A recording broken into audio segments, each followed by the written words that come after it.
Hey everyone, I'm back and today we're going to be talking about Monster House, and this movie was on Netflix and I decided to watch it because I haven't seen this movie in a long time, and it came out in 2006 and I never saw it in theaters. I just watched it when it came out on DVD or VHS or whatever. I think it was on DVD.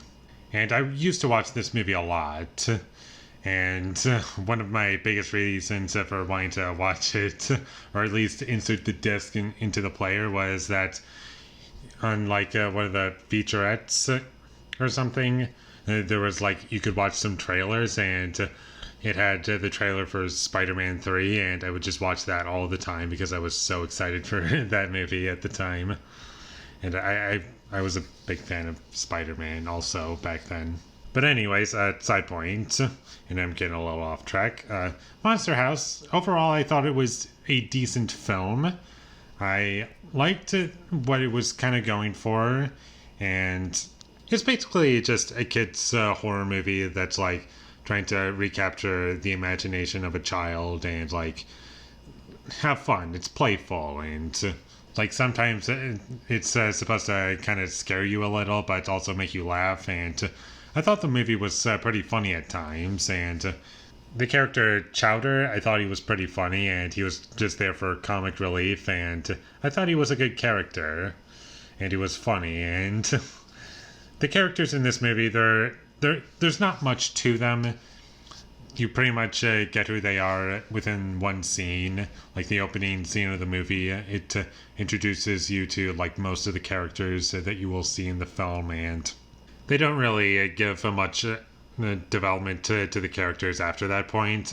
Like our main character DJ, you see that he's obsessed with like trying to figure out why or what that across the street neighbor is. He's like taking everything that gets on his lawn, and once it's on his lawn, he takes it away, and like there's no return for it. And that's pretty much all there is to his character. And the only other thing that kind of has going for him is that he likes the girl that comes up in the film. Hey. Did you want to review the movie? Did you have something? You just want to rub your face against the microphone. Okay. And because of the characters not having a whole lot to them, I can't really get too invested in any of them. They're not unlikable characters, they're just a little bit hollow, unfortunately.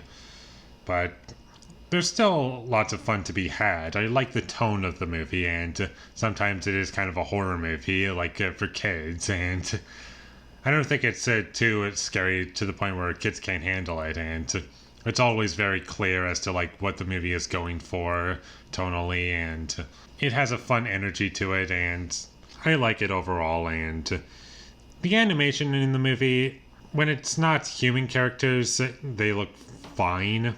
My biggest problem with the animation in terms of the human characters, the only thing that bugs me is like their head. I can forgive the hair because at that point in time, hair wasn't like super impressive, but when it comes to the faces, there isn't really much change to like when they're expressing different emotions, and they just kind of look like they have the same face throughout the whole movie. The only character that I thought looked fine in terms of like their facial expression, would be Steve Buscemi's character. I think he looked fine, and his performance is really good, and he's pretty funny in the movie. And he's not in it a whole lot, but when he's on screen, he's kind of fun to watch.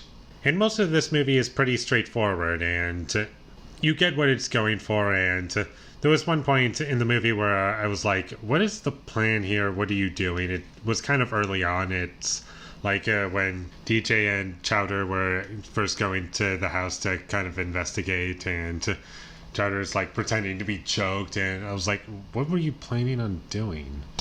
But that scene in particular was one of my favorites because it was just so fun to me that I don't even care if the motivation for actually going to the house was like pretty much non-existent and didn't really get explored at all.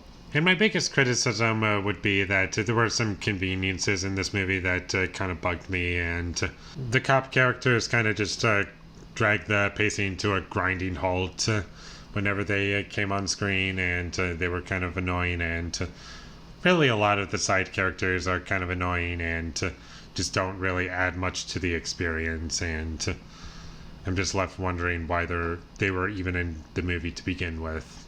And that's about all I have to say about Monster House. It was a good movie. It was very nostalgic for me. I had fun while watching it. There were some parts that were pretty funny. There were some characters that I found to be kind of annoying, mostly side characters, but our three main characters and Steve Buscemi's character, those four, I liked, and I liked the house character.